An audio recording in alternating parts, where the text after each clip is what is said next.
Good evening, Detroit and Highland Park, and those of you who are listening to us at 107.3 WVIE in the Virgin Islands.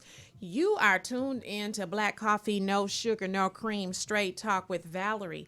Tonight I have my co-host Rob in the house. Say what's Hey, up, what Rob? up, what up, everybody? You know what it is. And we have some special guests. We have Pastor Mike Robinson. Say what's up, Pastor Mike?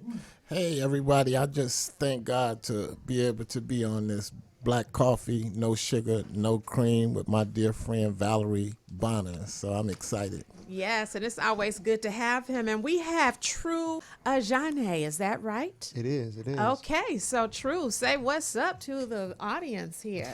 Peace, everybody. As well, I'm honored to be here on the show and share my thoughts. Thank you for having me. I am so excited to have you guys. So this is Stop the Madness Monday. You know, every now and then there's some madness that goes on in America or around the city or around the country, and we just want to address it. So I'm going to start out by giving True props for his gun buyback that he did at Pastor Mike's church in Ypsilanti, because I believe that it's key to get guns off the street and out of the hands of violent criminals. So how did that go for you, True? Was it a success in your opinion? Very, very, very successful. An unforeseen success.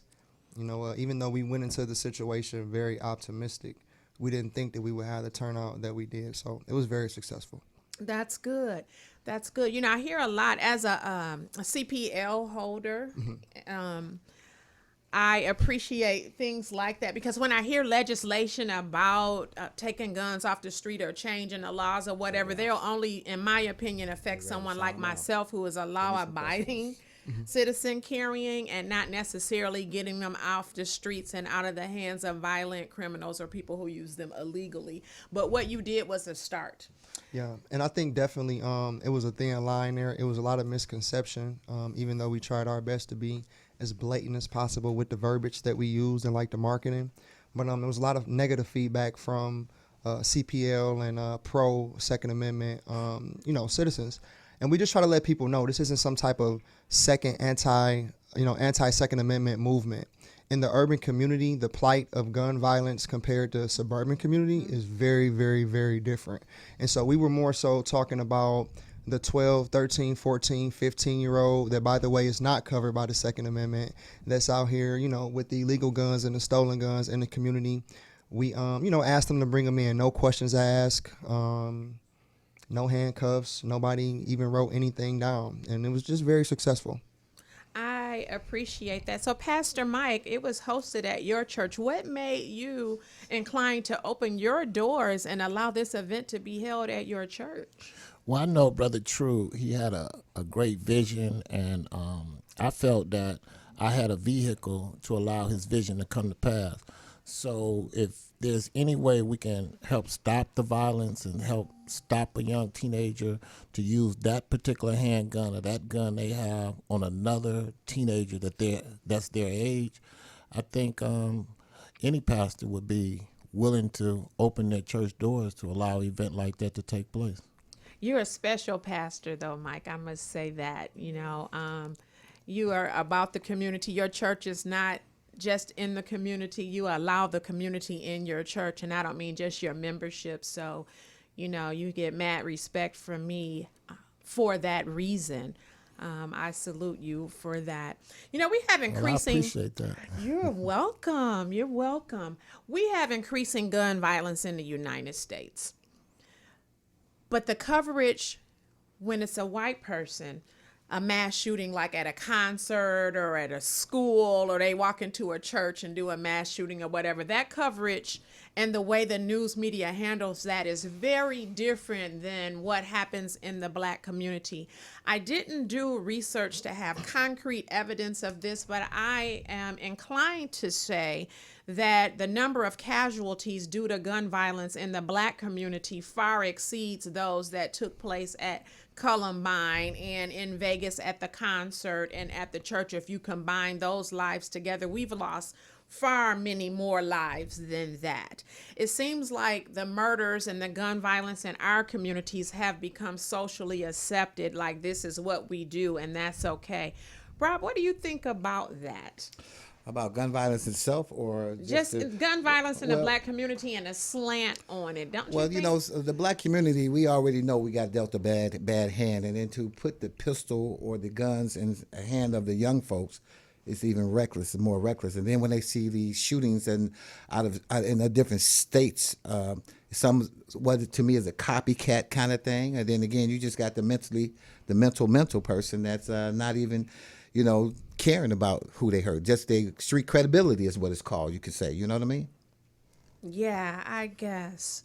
Let's talk You a guess. little bit about, yeah, I guess, because that whole street credibility thing. Well, a that lot needs to- of. Well, let me say I this get here. it. Let me Okay. say this here, Go Valerie. ahead. There's a lot of young people out in the streets, in the city of the street, that got that pistol and they become a lot more heroic with it. You know what I mean? And some people do look for street credibility with that gun in their hand. Yeah, I you agree know. with that. Now, when you put it that way, Yeah. yes, the reason why I said I guess was not basically diminishing your comment No, because no. they just punks, or whatever. You don't get no street credibility from me because you got a gun. I got one that too. may be true too, That Valerie. don't make That you may be true too. nobody bigger than anyone else. But that is what they think, and that's Yeah. why they building these prisons and more of them so they can take that street I credibility. like to quickly add on. I appreciate the young brother that and preacher right here that did the buyback. That was a great idea. That was a great, awesome idea, and I commend you on that. And I want to say thank you to my friend. Thank you. So let's talk a Thank little you. bit about this. So we have Eric Gardner, Trayvon Martin, and all of those people who lost their lives. Some of them didn't even have a gun, right? But then we have these white mass shooters, and they get apprehended alive. One of them got to stop by Burger King and get something to eat. Let's talk about that. Why does law enforcement and people fear the black man so much? Why do you think that? I don't really believe that law enforcement agencies fear black men. I think black men in this country are devaluated, and I think white men are valuated. And I just believe that it showed you in the case with Trayvon Martin and George Zimmerman, the value of the man versus the white man and the black man.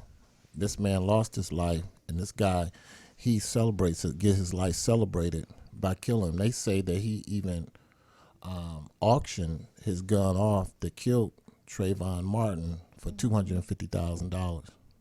So that's crazy. It seemed like that should be illegal. Wow. Yeah. That's insane.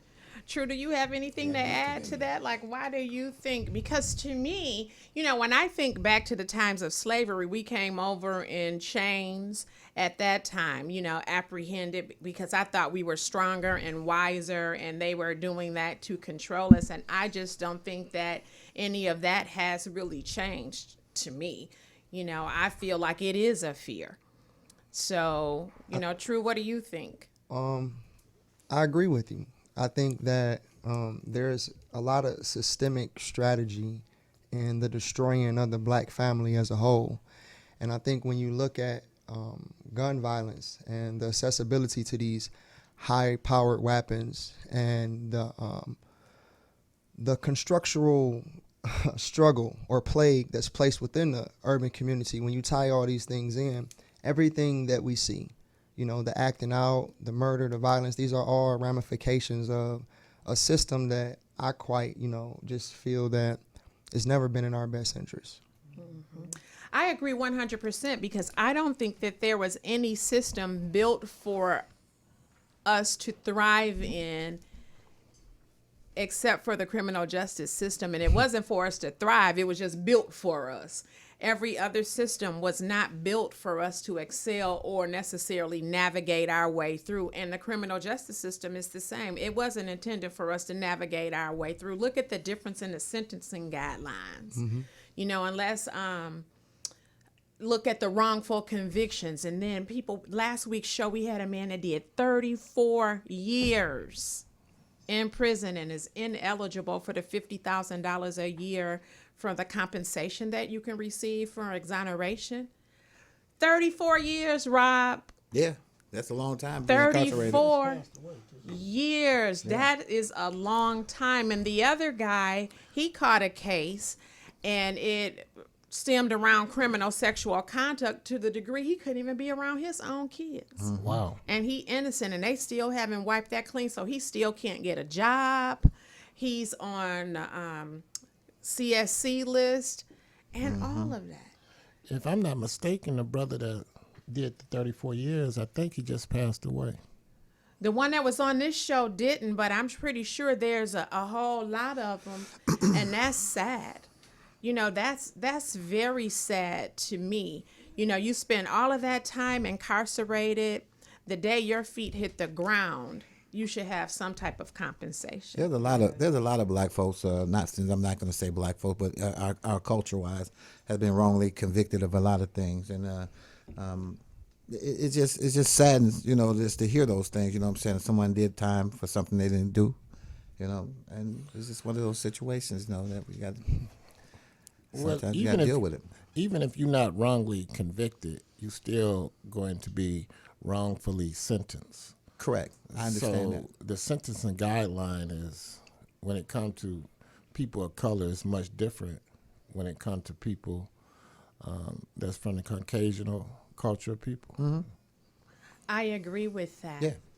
And it's not fair. You know, we're moving right along. This is the perfect segue. So we're going to go into a break and listen to a song by Millard Thomas Jr. called As a Black Man. And when we come back, we are going to talk about the Botham Jean case. And we're going to talk about the judge, the conduct of the judge. We're going to talk about the sentencing guidelines. And then we're going to talk about the key witness, Joshua Brown, who was just murdered a couple of days ago. Wow. So let's listen to As a Black Man by Millard Thomas Jr., and we'll be back.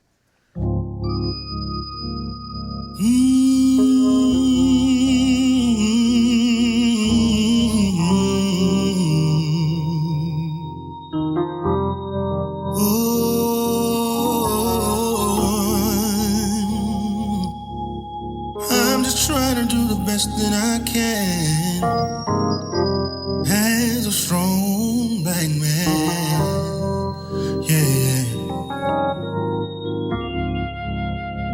Here I stand as a strong black man, having done all I can to please my fellow man.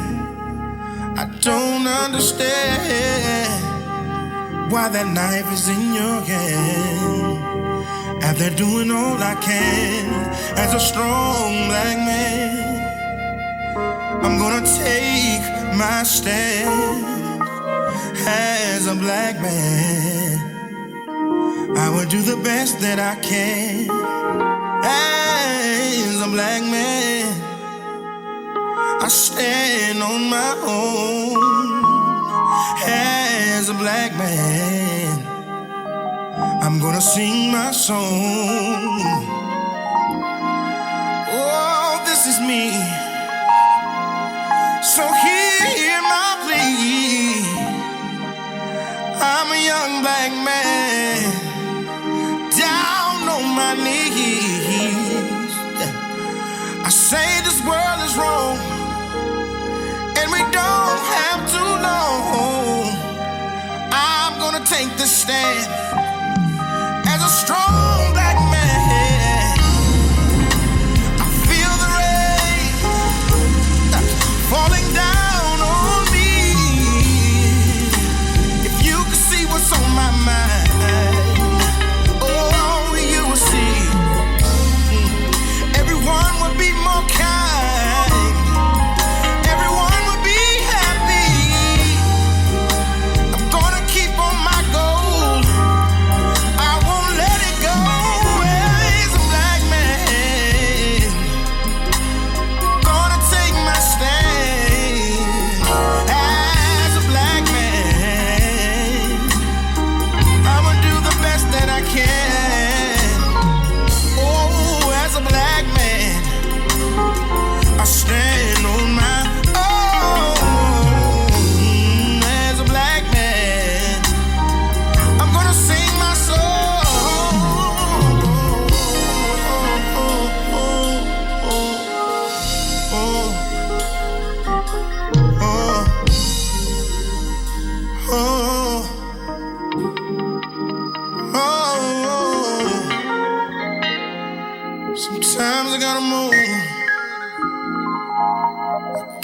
press my way through. Gotta press my way through. No, no, no, no. Okay, and we're back. We were listening to As a Black Man by Millard Thomas Jr., who is my cousin, and we are back live. This is going to be a tough segment right here because it just boils my blood, you know, to think about this entire case. Let's talk about Bottom John. Yes. Black man, Yes. sitting in his house, eating ice cream. Yes. A police officer who should be trained to restrain and use other tactics says she walked into the wrong apartment, even though his apartment had a red doormat in front of it and hers did not. But she says she walked into the wrong apartment, was startled, and shot him in the heart and killed this man in his apartment. Yeah. So when I heard that she was convicted, I was happy. I posted, justice has been served. But then when the sentencing came down to 10 years, I was livid. Yeah, man. 10 years taking a man's life in his own home while he was eating ice cream. So then I started doing a little investigating. The judge, first of all, could not have been impartial. The Dallas Police Department Association contributed to her campaign when she was a judge, so that takes away her impartiality right there. But then let's talk about some of the things she did on the stand. Like after the verdict, she comes out and hugs the murderer. Who does that? And then the bailiff is fixing her hair. And then the brother. Now, I'm not mad at the brother. He's got more God in him than I think I'll ever have. Because to get up and hug her after you've murdered my brother, she would have got slammed to the ground. That would have been a big con job on my behalf. Because I would have pulled that hair and pulled her down to the ground and probably stumped her. That's how strong my faith is. So, you know, I don't know. Or the Mike Tyson, I would have bit her ear. Or something was going to happen. Wow. I couldn't, my faith is not right there. You know, and I'm not saying anything against his brother. His faith is stronger than mine would ever be, because I cannot see being in a courtroom and you only get 10 years for murdering my brother, and then I'm going to hug you like that. But that's just black coffee. You know, that's just me. So let's talk about that a little bit. Forgiveness and fairness. Pastor Mike? Yeah, please ask the pastor first. True said, please ask the pastor first. Yeah. That's been a good thing. Yeah. I think forgiveness is always something we need to practice. And I think forgiveness is always one of the most difficult things in life for us to really do. I do commend the brother for forgiving this woman. If he did, forgiveness is really in the fruit, and it's not just in the conversation. So if he did do that, but I want to kind of back up just a little bit. Okay. And what I want to say is that if I was the prosecutor attorney, I think the prosecuting attorney should have more so used a more cunning approach dealing with this case. For instance, I would have asked, what's her name, Amber Geiger. I would have asked her questions like, you are a police officer, you have graduated from high school, you did go through the academy, you are competent, you are not a drug addict, you're not an alcoholic, you are a competent person, is that correct? And I'm sure she would have said yeah. And I would have said, I would have took your story if it was more so the fact that you was not a police officer than being a police officer, because you're telling me that I can send you on a raid and you can go to the wrong house, the wrong apartment, you can go to the wrong place. And if you can't follow instructions that easy as being someone that protect the law, then you need to be incarcerated. If you go to the wrong apartment at time, Yeah. yeah, I think you need to be Accountable. I mean, incarcerated. You're incompetent. I You never should hope hold this job. don't label her cell and let her walk in there with big roof. Yeah, walk in the wrong cell and see what happened. Judgment Day. Yeah, but they're gonna protect her, so she won't even be in general population. None of that'll happen. But don't label her cell and let her walk in there with big roof, and see what happened. Let's just see how bad you are. Then she knew darn well what she was doing. She knew that wasn't her. I'm telling you what I think. I think she had a crush on my man. I think they probably messed around a little bit, and I feel like it didn't go the way that she wanted it to. He ended it, and she got mad. She shot him in the heart. Or her partner found out, the one that she was sexing. Yeah, texting. something is fishy there. True. That's What you gonna do? I'm gonna give y'all the raw conspiracy.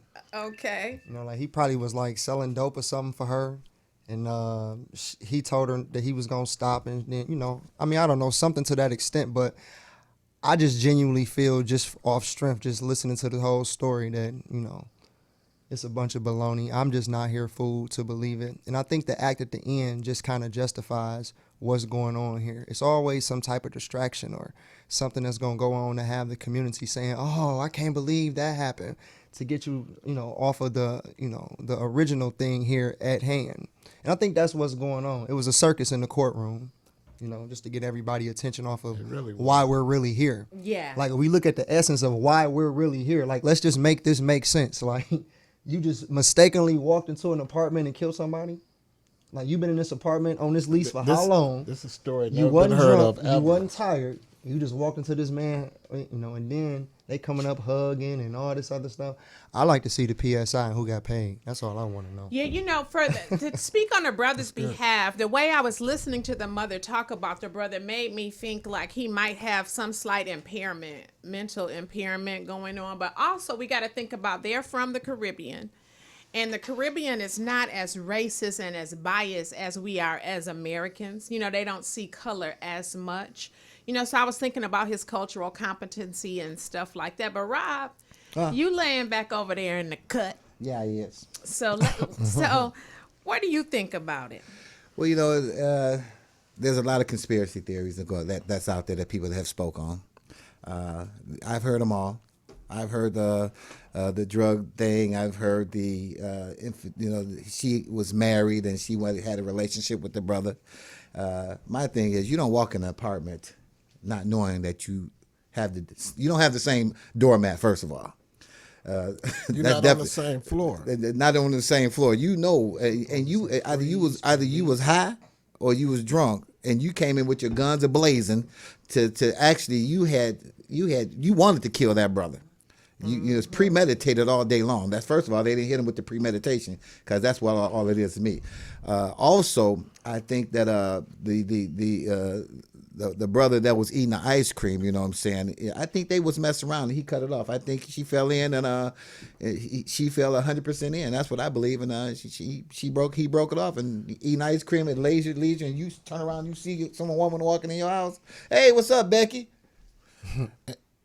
The fact of the matter that she's an officer and supposed to like state a few things out before she shoot, like Of appear or stop. I'm an officer. What are you doing here? Like When in guns are blazing. But I've been black all my life, and so have you all been. Of course. And black people don't leave their doors unlocked at night. No, we Not don't. well, one. it depends on where you at. Not one. No. You get not you get today. a black They- person from Big Rapids, Michigan, or something. They may leave they stuff unlocked. I'm Depends from on where Inkster, you man. at. I'm gonna tell you, Inkster, we used got to leave everything our locked. doors. Yeah, used we to leave our got doors 3 open back locks. in the I'm day. from Inkster too. We got But- more than one lock. You got to have more than one everything lock. You know. And you mess with one of them locks, then we locking. He's and then from the load. Caribbean originally, so he ain't gonna come over here and leave no door unlocked. Well, it's too much. It was too much free. Valerie, it was it's too too much much freedom in that conspiracy, man. situation, Valerie. And as you mentioned a second ago, it's some don't add up. There's the truth, the lie, and then there's the deceased. You know what I mean? And the deceased can't talk, so then the truth lies with the woman that getting the 10 years. That's another sum. She only got 10 years for that. You know what I'm saying? And then is manslaughter. What does manslaughter carry? 1 to 15, something like that, and she only got 10. Come on, man. Do the math. And she was gonna do half of that, and then it's She something ain't gonna about do- the law Some where manslaughter she's is at. 5 She- years. How many manslaughter is what? But that's murder Some- one. I mean, it That's depends on the premeditated. case. Manslaughter Yeah, is it a should have one- been a higher It's a case. 1 to 15. You know what I'm Right, saying? Anything yeah. between 1 to 15, Right, and then She shoulda got the high end. as the pastor just said, what you said. This is premeditated. premeditated. This is murder one that, for real. That for carried real. that carried 25 max on that, I believe, if I'm not mistaken. You know, so See, premeditated can't be manslaughter. It got to Right. be first degree. I don't think Premeditated is she's first not going to degree, do yeah. that. She's not going to do 10. Well, let's talk about this. No, So she the wanted key to. witness, Joshua Brown, Right. was murdered a couple of days ago. I heard he was What? shot in the mouth. Now I don't know if Statement. that's true. I was trying to find, a little bit more information to substantiate that. But regardless, at the same apartment complex where Exactly. all of this has already Didn't taken they live across the place. hall from each other? I believe. Yes. Absolutely. And he was killed at this apartment complex. So now to retry the case or anything, the key witness is gone. I got a theory for that one. Scandal. So that is is just it? crazy right there. The key witness is gone. And, so how is that supposed to work? Police did it. Well, Police did it. It was a True, hit. you said something earlier about. who? I thought I heard you say something earlier about. Was the cameras rolling? No. I don't Okay. recall. I'm just going to move on then to say the police probably did kill him or someone that is part of. And I'm only talking on the talk show, y'all, just in case. Yeah, I mean, I don't know. I don't live in Dallas and I don't know what's going on, but I think that that's really weird that he all of a sudden gets shot and killed. This like, may be a conversation we want to stay out of, or we all start coming up missing. yeah, that's true. Wow. That's true. If I come up missing, the Dallas It's only an police did opinion, it. and we are You know- entitled to. Sometime when I'm you're not going to run from the truth Yeah, of the no, I'm just facts of joking. what it is. sometime when you're a key witness on a particular case that's so publicized like that, there are other talk shows are willing to pick you up and they ask you various questions and the case can open up more. I don't know why he's killed, but I know he's not here to appear on any talk show now. Yeah. Well, I mean, to shoot him in the mouth, and I mean, it's definitely not a coincidence. That's a statement. A heck of a Clearly. statement. Yeah, it's definitely not a coincidence. Of course, Clearly. we know that. Yeah, They yeah, called yeah. the whistleblower that testified against Richard Nixon. They called him Deep Throat. So Oh. they shot this guy in the mouth. Well, this guy got shot in the mouth too. The witness here got shot in the mouth too, right? That's crazy. What about the behavior of the judge? And, The it- judge getting off the bench and hugging on the murder victim, hugging the family and stuff. What about that? I just feel That's like that's unprecedented. very. That's unprecedented. To get off the bench and hug somebody, I ain't never seen nothing like that. That's kind of I'm at a loss for. I mean, hey, And that's really, like he said, unprecedented because a judge have to still stay in the place of not being biased. She did the paperwork. You can't just. I mean, I'm did happy if she gave did her the the guideline Bible and paperwork. told her about Jesus, but I'm saying that's still never heard of. yeah, Yeah, You can't do that. yeah. I think she overstepped her boundaries because I never seen that in all these years. I never seen that happen before. You know. Someone just posted blatant forgiveness stuff. comes from the heart, not from a hug.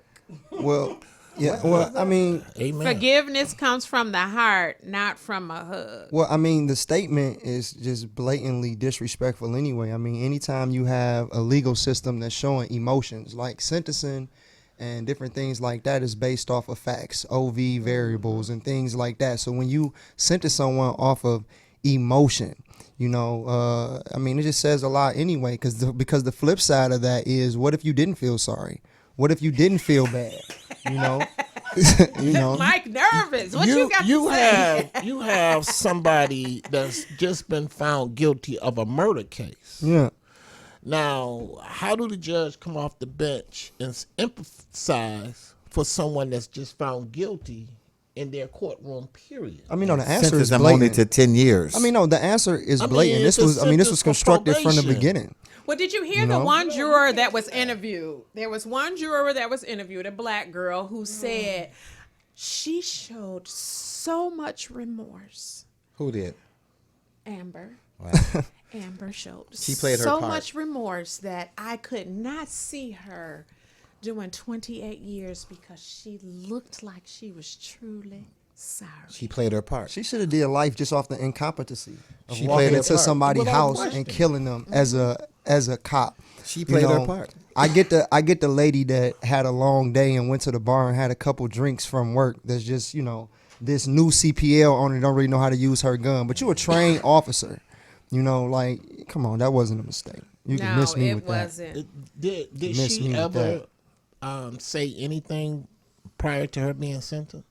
I don't remember her saying anything or apologizing. All the apologizing was coming from everyone else. Did anyone see her apologize to the family or read a statement to the family or whatever? I She didn't whispered see in the any. brother's ear after he asked for a hug. No, because I'm never been a stranger to the courtroom, and every time I've been sentenced for anything, I have the liberty to show remorse and ask the judge for an opportunity to look past or beyond or admit my failures.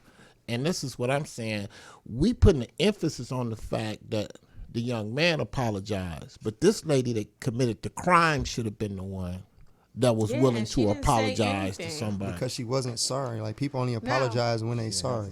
Yeah, I don't think she was sorry either. No, people apologize when they're sorry. She had no reason to apologize. She wasn't sorry. Now, I saw some clips going around on Facebook of some sentencing and some brothers jumped over that counter and beat the crap out of the person who killed their sister or shot their brother or whatever. I just couldn't. I don't know. It's hard for me to grasp that whole thing. So, nobody get in my inbox or none of that. You get your feelings hurt. This is my opinion, and I just cannot see myself. And someone did kill my brother. My brother's been dead about 10 years now, and we don't know who killed him. But even if I found it out today, I don't know if I could embrace that person with a hug. That's just what I'm saying. All of that or whatever, I have moved on from it. It doesn't paralyze me or whatever. I'm living my life as normal. But every time I look at my little nephew who was left behind, I feel some type of way about that. You cheated him out of his father and the ability to grow up knowing who his dad was or whatever. And it's just so many of us that's affected by what you have done.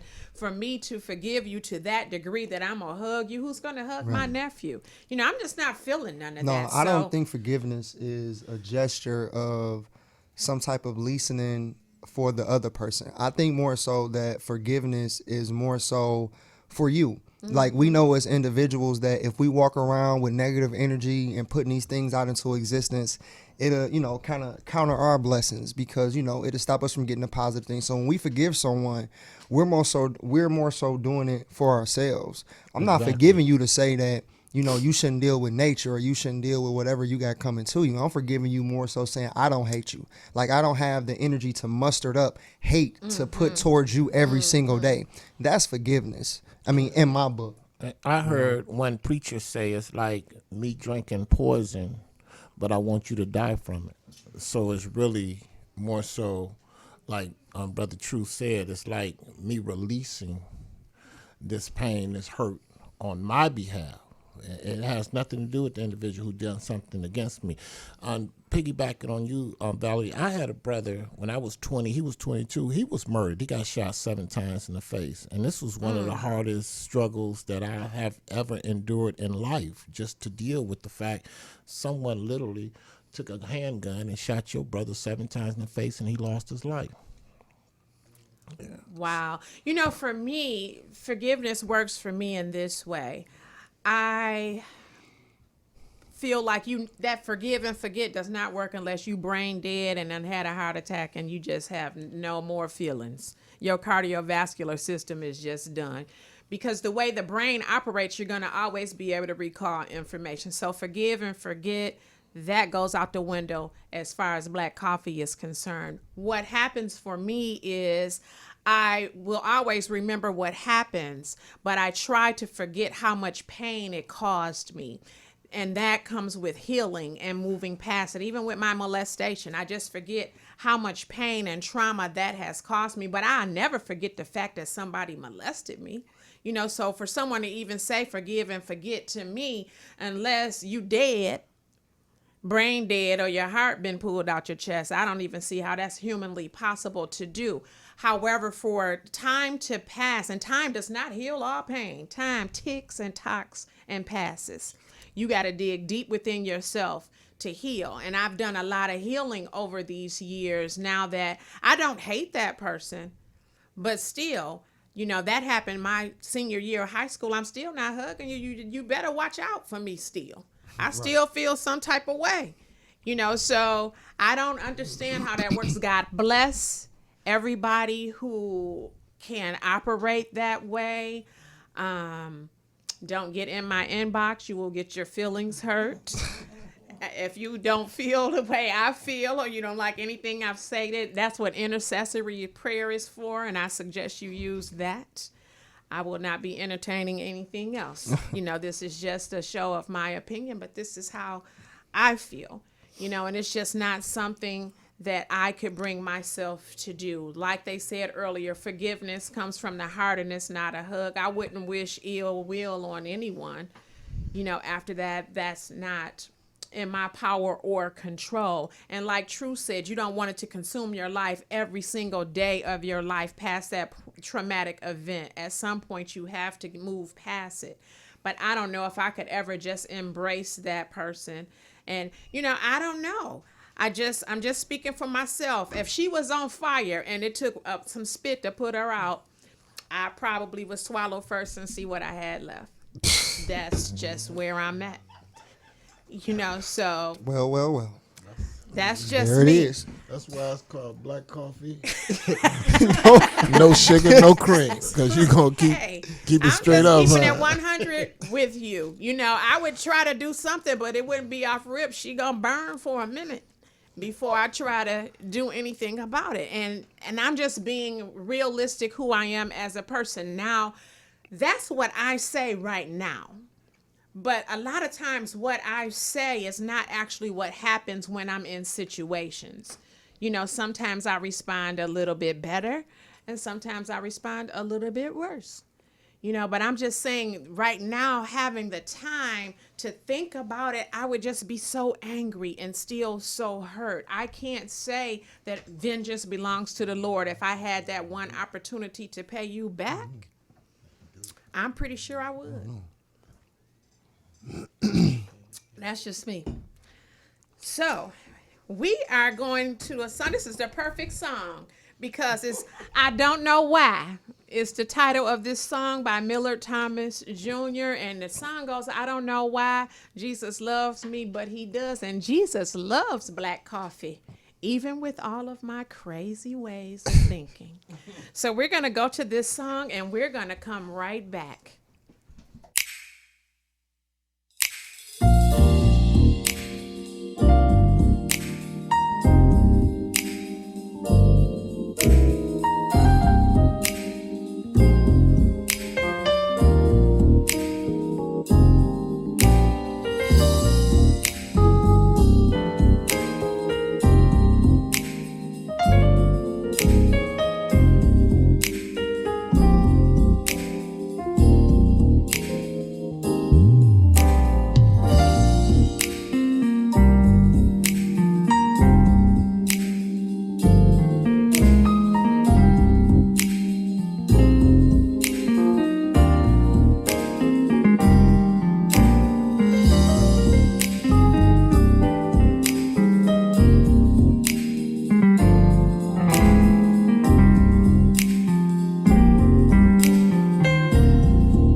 were just listening to I Don't Know Why by Millard Thomas Jr., who is my cousin. I love his CD, What's Your Request? You can download it off iTunes, and all of the music that you heard on the show this week and last week was off of that album.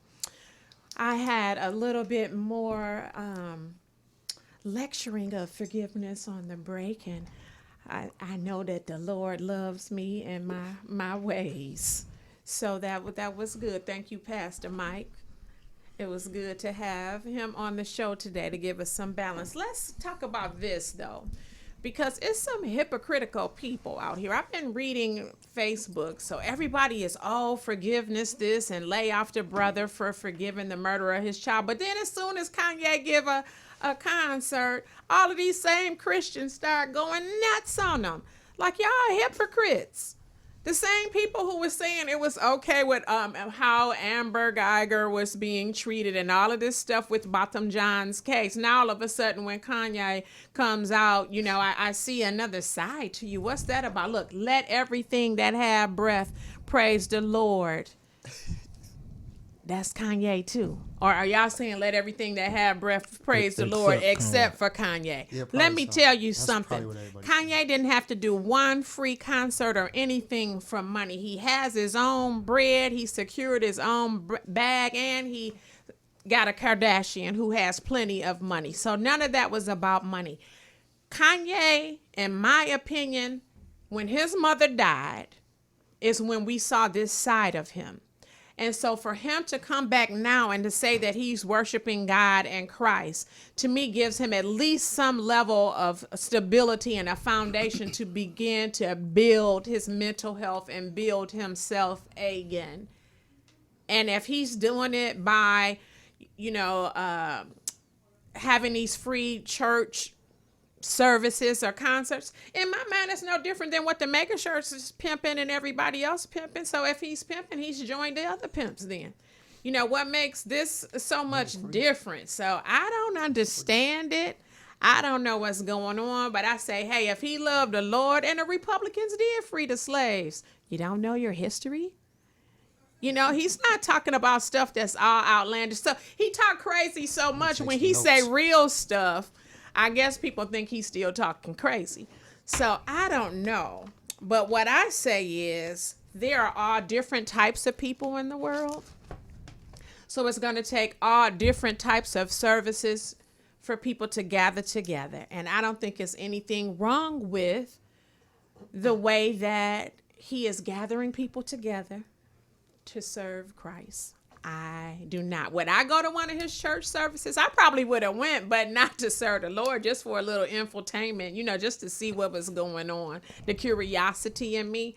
And if I would have been moved by something that was said or done, though, I wouldn't have been too big of a person to admit, like, hey, that was really cool. I felt the spirit of the Lord while I was there or whatever. But I'm becoming so against organized church, though, that, I give the brother props for being very creative with how he handled the situation and brought the people together. And if that's another way to get some of the lost sheep to come to Christ in a different way than you would, because, if some of those same people come into what we call a traditional church, those people will be ostracized, looked at differently, talked about. They came up in Shane Park, if they were smelling like sativa or whatever they had going on, they could still praise the Lord. Sativa. What is it? Weed. Oh, okay. I'm sorry. I thought it was I didn't know what it was. I thought it was a perfume or something. She says no, but what I'm saying is, let everything that have breath praise the Lord. Come as you are. And all of these other cliches I hear about attending church or praising God or worshiping.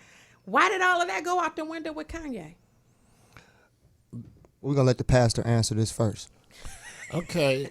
I want to answer this first because we, in the church, we have so many self-righteous people. Self-righteousness mean that everything I do and what we do in our church, what we do in our organization or denomination is right. And if you don't do what we do, and if you don't line it up with what we're doing, then you're wrong. My point is, we have gotten to the point where we think we can pick and choose who's saved and who's not saved. I saw a preacher write on Facebook say that President Trump accepted Christ. That could be true. And that could be true. That could be true. It's a whole lot of racist Christians and racist everything. My point is this, is that if President Trump can get the credit for accepting Christ, Kanye could be a prophet. Kanye can be a prophet. Well, I mean, you follow what I'm saying? I mean, okay, we Rob, can't I saw you pick and all choose. laid We don't back. know what's in Kanye's heart. That's the point. Because we look at people from the outward appearance, but we don't look at that man's heart. I mean, why would he say he's a Christian? Maybe he is a Christian. I'm not going to sit here and deny the fact what he say he is. I'm just going to say this, and I'm going to back on up out the conversation. Religion, music, and education has always been used as a conveyance to keep the sheep in order. I digress. Whoa. That was I digress. powerful right there. True, you should after that. What she say, you better before you get beat up. Yeah, you done stunned us. We all like, whoa. But hey, that was powerful what you just spoke. I saw Robert leaning back, taking it all in, and now he's leaned forward. What you got, Rob? I'm not a Kanye fan, first of all. I don't follow him. When he came to Detroit, I was not impressed. I mean, I got I think different from other folks probably, and not some say my thoughts are perfect, but there's always a ploy to whatever someone is doing. Whether he's a born again Christian, we don't know. Whether he used it for his next album release, we don't know. Right. I think, he captivated the hearts of people in the city of Detroit with a free ticket on 2 different venues at 2 different places. So we don't know what Kanye mind up. He's a genius. He knows he can get up under somebody's skin, and he knows what he's doing. That's my opinion. It's a smart move. If it was a publicity stunt, it was a good one. And I feel that, I'm not a big follower of Kanye either. I don't know any of his songs or anything like that. You didn't sing a Kanye. You didn't sing a Kanye song before. I don't know anything. You didn't hum Kanye. I do not. Y'all not gonna sit here and play Kanye unless you like tell this. me a song I know of. I don't know. I mean, wait a minute. I do know. Wait a minute. I don't know the name of the song, but I know. What's up? I know he did a song with. I don't know none of his songs. Well, you know what? I just say, like what Pastor Mike said, we don't know his heart. We don't know Donald Trump's heart. We can't say if someone accepted Christ or not, or what's going on. And people are judgmental in churches. We're going to do a whole thing on church hurt, but that judgment in the church is what keeps a lot of people out of the church. Amen. You will find out in the next 6 months. That religious control that some people think they have, it's very abusive to tell you how you should dress, what you should look like, what you should do. And all of that. I just feel like, if God knows your heart, what does my outer appearance and what I have on have to do with anything as far as your religious doctrine is concerned? Maybe we got it wrong, though. Like, maybe we not supposed to be 70, 80 people in one place listening to one person tell us how to see God. Like, we all got different fingerprints. So, like, what if everybody's relationship with God was unique? Like, what if we all saw God differently? And that's no shot at a church or institution, but when we look at the different problems that we're having, the different religions, the different ideologies, I tell my team and people I deal with all the time, I don't want to argue with you about how you see God. I don't want to argue with you about how you pray. I don't care about any of that stuff. What's more so important to me is after you get up off your knees and you done with your ritual or whatever it is, do you be a father to your children? Are you a husband to your wife? Are you something in the community that can make a change? That's where we're at in the black community. We don't have time to sit around and argue about how a person praising God or how a person is giving praise to this intelligent design that we see around us. I mean, that's where I'm at with it. So I don't really, go into it. Like I build with pastors, imams, different philosophies and organizations, and I try to respect them all. And it's more so, what are you doing to show improve? Yes. Because I met a lot of people that just talk and could quote the Bible and quote lessons and, be the best soldier for whoever. But at the end of the day, what are you doing with this knowledge? Because knowledge ain't never been power. The application of has. Exactly. Yes, true. Shut it down. True. I digress. I digress. I believe religion is based upon the love of power. I believe a relationship with God is based upon the power of love. Oh. I don't think I don't doubt nothing you said, because if all of us have different fingerprints, none of us have the same make of our teeth. Everybody in the world have a different relationship with God. Everybody see God different from the next person. It's not no two people that see him the same. So that's why you have to teach people to have a relationship versus to teach people a bunch of rules and regulations. Yeah, I think everybody does have their own relationship with God. And I just, with my biological father being a pastor, we have a lot of conversation as such. And we agree to disagree often because I'm a very unorthodox person. But I believe that, I believe what True said. And also what Pastor Mike said. So we are going to prepare to close. It's been a wonderful Stop the Madness Monday. I see Rob over there thinking, I wish we had another whole hour for him to pour those thoughts out. I'm holding back tonight. Okay. Yeah, I mean, you got you got the two good brothers over here. You know what I'm saying? They're giving their opinion and as well taken in. You know, the True. Very, very, very perspective. Give great perspective. Yes. And, the minister here as well too. Yeah. So you just have to, weigh in on what you feel with the Lord, because they always say the words that I speak are the law of good.